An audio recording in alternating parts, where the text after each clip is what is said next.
দ্বাদশ শ্রেণীর চতুর্থ সেমিস্টারের প্রিয় শিক্ষার্থী বন্ধুরা, তোমাদের যে এক্সামটা হয়ে গেল তার প্রশ্নপত্র এটা। তো একের দাগের প্রশ্ন, দুটি প্রশ্নের মধ্যে যে কোনো একটি প্রশ্নের উত্তর দাও অনধিক 150 শব্দে। এ, মানিক বন্দ্যোপাধ্যায়ের হলুদ পরা গল্পের নবীন চরিত্রটির আলোচনা করো। বি, অসম্ভব দুশ্চিন্তা হলো গৌরবীর। গৌরবীর পরিচয় দাও। গৌরবীর দুশ্চিন্তার কারণ কি?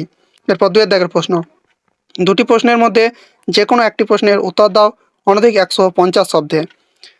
দুই রে, মধ্যবিত্তমদির জগতে আমরা বেদনাহীন অন্তহীন বেদনার পথে। উদ্ধৃত অংশটির তাৎপর্য বুঝিয়ে লেখো। বি, মৃত্যুর পাশ কাটিয়ে বাবা এলো, ছেলে এলো না। কবিতাটি কোন প্রেক্ষিতে লেখা? ছেলের ঘরে না ফেরার কারণ কি? এরপর তিনের দাগের প্রশ্ন, দুটি প্রশ্নের মধ্যে যে কোনো একটি প্রশ্নের উত্তর দাও অনধিক 150 শব্দে। তিনেরে, এই তো জীবনের সত্য কালীনাথ। জীবনের সত্য কি? বক্তা কিভাবে এই সত্যে উপনীত হলেন? তিনের বি, পুরনো দিনের কথা ভুলে যান চাটুজ্যমশাই। কোন প্রসঙ্গে কে এ কথা বলেছেন? পুরনো দিনের কথাটি কেন ভুলতে বলা হয়েছে? এরপর চার দাগের প্রশ্ন, চারটি প্রশ্নের মধ্যে যে কোনো দুটি প্রশ্নের উত্তর দাও অনধিক 150 শব্দে। চারেরে, অমন নবীন চোখ তো আমার নেই, তবু তোমার দেখার সঙ্গে সঙ্গে আমিও দেখতে পাচ্ছি। কে কাকে কথা বলেছেন? বক্তা কি দেখতে পেয়েছিলেন তা লেখো। চারের বি, একই উৎপাত, আমি আসি ভাই। কে কাকে কথা বলেছেন? কেন বিষয়টি উৎপাত বলে মনে হয়েছে? সি, বলো যে সুধা তোমাকে ভোলেনি।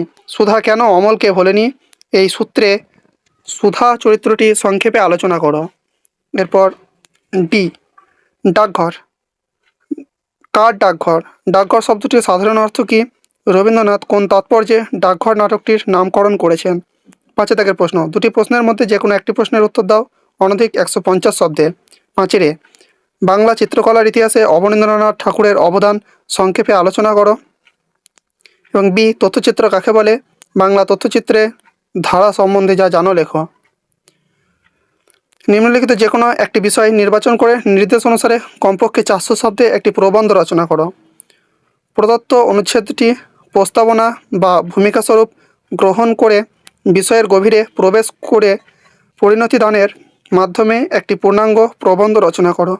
তো এটাতে 10 নম্বর আছে। পরিবেশ ও বিপন্ন মানুষ, এই সম্বন্ধে লিখতে হবে।